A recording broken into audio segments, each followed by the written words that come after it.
వెయ్యి స్తంభాల గుడిలో పునర్నిర్మాణం చేసిన కళ్యాణ మండపాన్ని కేంద్ర మంత్రి కిషన్ రెడ్డి ప్రారంభించారు. ఆలయానికి ఉదయమే చేరుకున్న కేంద్ర మంత్రి కిషన్ రెడ్డికి ఆలయ అర్చకులు పూర్ణ కుంభంతో ఘన స్వాగతం పలికారు. ఇక కుటుంబ సమేతంగా వెయ్యి స్తంభాల గుడిలో కిషన్ రెడ్డి పూజలు చేశారు. ఇక దేశ చరిత్రలో కాకతీయుల పాలనా కాలం స్వర్ణయుగం లాంటిదంటారు. ఇక వ్యవసాయం మొదలుకొని కళలు, సంస్కృతి, సంప్రదాయాలు, ఇక చేతి వృత్తులకు వారు ఇచ్చిన ప్రాధాన్యత ఇవాళకి కూడా రీసెర్చ్ టాపిక్ అని చెప్పుకోవచ్చు. ఇక అలాంటి కాకతీయుల కళా వైభవానికి వాళ్ళ భక్తులకు అంకితమైనటువంటి వెయ్యి స్తంభాల మండపం మచ్చుతునక అని కేంద్ర మంత్రి కిషన్ రెడ్డి అన్నారు.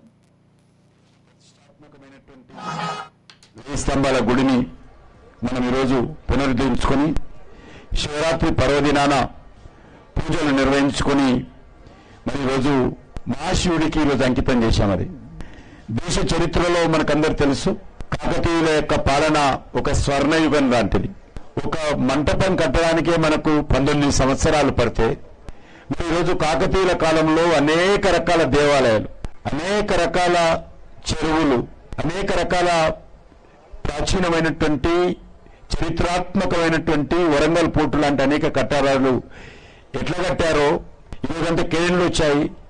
చదువుకున్నటువంటి ఇంజనీర్లు ఉన్నారు. ఆ రోజు చదువుకున్న ఇంజనీర్లు లేరు, క్రేన్లు లేవు.